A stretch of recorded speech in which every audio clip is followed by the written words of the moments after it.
Assalamualaikum warahmatullahi wabarakatuh. Apa kabar semuanya anak-anak? Hari ini kita akan belajar mengenai tema 6, subtema 1, bagian pertama. Nah, apa sih yang akan kita bahas hari ini? Pokok bahasan kita hari ini adalah yang pertama, informasi dari judul teks. Kita akan memperkirakan informasi dalam teks dengan membaca judul teks tersebut. Yang kedua adalah mengenai pubertas. Apa sih pubertas itu? Nah, kita akan mengenal ciri-ciri pubertas pada laki-laki dan pada perempuan. Dan yang ketiga, kita akan mempelajari mengenai poster. Bagaimana membuat poster sesuai dengan unsur-unsur sebuah poster. Mari kita mulai. Bahasan pertama adalah menggali informasi dari sebuah judul teks. Loh, bagaimana ya caranya mengetahui isi teks hanya dari membaca judul? Nah, mari kita ikuti langkah-langkah berikut ini. Yang pertama adalah kita baca judulnya. Perhatikan dengan jeli, dengan cermat judul teks yang kamu baca. Kemudian langkah yang kedua adalah kata kunci. Nah, di sini kamu harus menemukan kata kuncinya. Kata kunci itu adalah kata paling penting dari sebuah kalimat, atau dalam hal ini, kata paling penting dari sebuah judul teks. Nah, setelah kamu mendapatkan kata kunci, menemukan kata kunci dari sebuah judul, maka langkah berikutnya adalah kita memprediksi. Maka, yang kita lakukan adalah kita memperkirakan bagaimana sih isi teks dari kata kunci yang kita temukan tadi.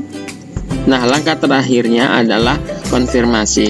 Konfirmasi ini artinya setelah kita memprediksi, maka kita perlu membaca teks dengan seksama secara keseluruhan untuk melakukan pengecekan terhadap informasi yang kita perkirakan. Pada poin ini, kamu diminta untuk melakukan pembuktian dari apa yang baca. Coba praktikkan. Nah, jika sebuah teks berjudul Kerukunan di Kampung Wonorejo, Papua. Ayo, dari judul tersebut, apa ya kata kuncinya? Iya, benar. Tentu saja kata kuncinya adalah kerukunan. Nah, dari kata kunci ini, maka hal-hal yang dapat kita prediksi akan dituliskan atau diceritakan dalam teks adalah hal-hal yang berhubungan dengan kerukunan. Maka kita bisa memprediksi bahwa bisa jadi di Kampung Wonorejo ini memiliki keberagaman yang terdiri dari berbagai suku, agama, dan ras. Yang kedua, warga kampung tersebut selalu menjaga kerukunan. Mungkin juga yang ketiga, warga kampung tersebut selalu menjaga nilai-nilai toleransi. Bisakah ditambahkan yang lain? Silakan coba pikirkan.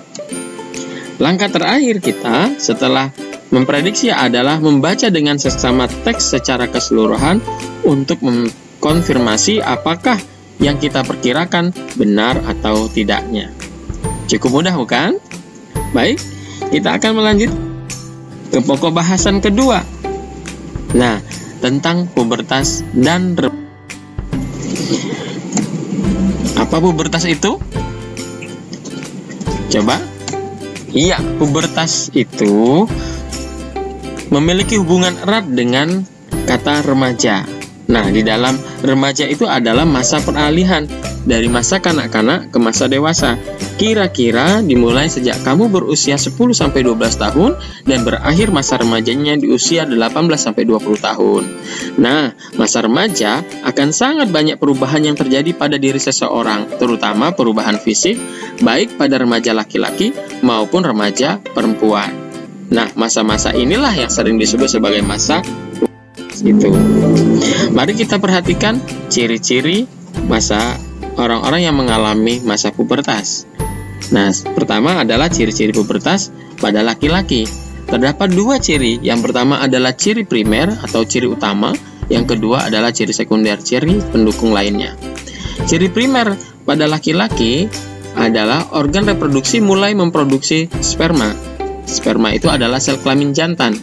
Nah, biasanya ini ditandai dengan mimpi basah. Kemudian ciri sekunder lainnya adalah yang pertama akan muncul jakun atau tulang lunak yang berada di bagian tengah leher kita, bagian depan. Kemudian dada mulai membidang, bahu membesar, dan mulai muncul rambut halus di daerah ketiak atau di daerah sekitar kemaluan. Selanjutnya, bagaimana sih ciri-ciri pubertas pada perempuan? Mari kita perhatikan. Ciri-ciri pubertas pada perempuan sama, ada dua juga. Ada ciri primer dan ada ciri sekunder. Ciri primernya adalah organ reproduksi mulai memproduksi ovum atau yang disebut dengan sel kelamin betina. Nah, hal ini biasanya ditandai dengan terjadinya menstruasi yang biasanya terjadi setiap 1 bulan.